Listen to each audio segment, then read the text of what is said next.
Samurai महाकाव्य को एक अंतरंग और भ्रामक नजरिए से पुनर्कल्पित करते हुए लोन समुराई रिकू नाम के एक हिंसक और लापरवाह रोनिन की कहानी है, जिसका जहाज एक सुदूर द्वीप पर बर्बाद हो जाता है और उसके पास अपने गुस्से का कोई रास्ता नहीं बचता, सिर्फ उसके अतीत के भूत, जिनमें पीछे छूट गया एक प्रेम पात्र भी शामिल है, और उसके चारों ओर का निर्मम जंगल।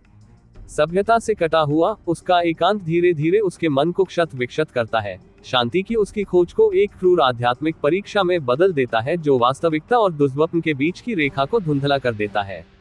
रिकू जैसे जैसे आंतरिक और बाहरी दोनों तरह के राक्षसों का सामना करता है, वह अदृश्य शक्तियों से टकराव में फंसता जाता है, कुछ मानवीय तो कुछ कहीं ज्यादा भयावह। पागलपन की उसकी यह यात्रा तब एक भयानक मोड़ ले लेती है जब उसका सामना नरभक्षियों की एक जमात से होता है, जो उस बर्बरता को दर्शाती है जिसे उसने अपने भीतर दफनाने की कोशिश की थी।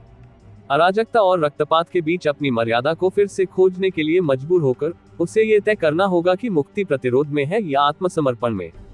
जब उसे स्थानीय नरभक्षियों द्वारा पकड़ लिया जाता है तो माहौल अचानक बदल जाता है, क्योंकि कहानी की मुख्य प्रेरणा शक्ति एक्शन बन जाती है, जबकि भ्रम और कर्मकांड के तत्व बरकरार रहते हैं।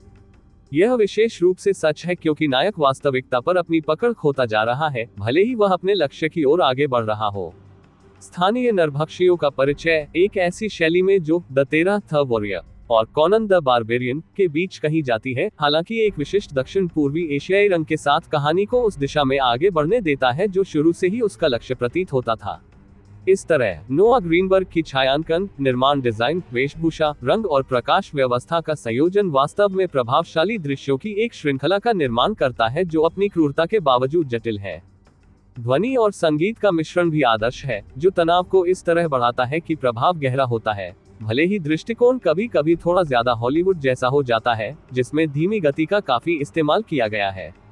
यद्यपि यह फिल्म दो अलग अलग दृष्टिकोणों के बीच फंसी हुई है, लेकिन पूरे समय शोगेन की उपस्थिति, दूसरे भाग में एक्शन की गुणवत्ता तथा जिस तरह से सेटिंग को जीवंत रूप से प्रस्तुत किया गया है, वह एक ऐसी फिल्म है जो निश्चित रूप से देखने लायक है, विशेष रूप से एक्शन के प्रशंसकों के लिए।